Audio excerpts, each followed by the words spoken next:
Now people prefer to use blogs and other digital formats to write diary. But the traditional style of writing in a paper diary is still a popular form of expression of one's feelings, emotions, and thoughts. Now the question arises, what is diary writing? Diary writing is a personal form of writing where a person maintains a diary and writes about feelings, events, conversations, observations, and happenings in his or her personal life. He can record incidents, reactions, and any other memorable things that happened during the day. Maintaining a diary is generally a very good habit. Moreover, one can always check facts, looking back and remember events. Our memory is very short. We may forget the events or the incidents which happened in the past.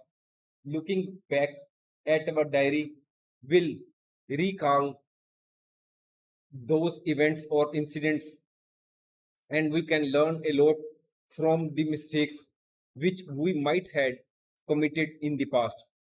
The quality of diary writing depends on the creativity, imagination, and expression of the individual.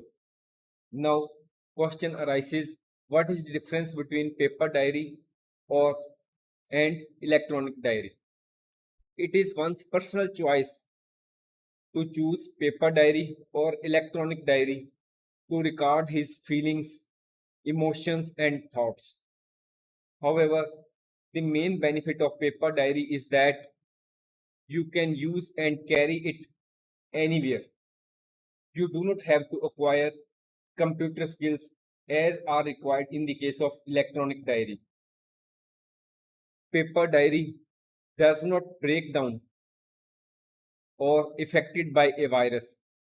Moreover, paper diary is reasonably priced and it is easy to replace the paper diary. Thanks for watching. If you like our course, please spare some time to give a star rating to our course.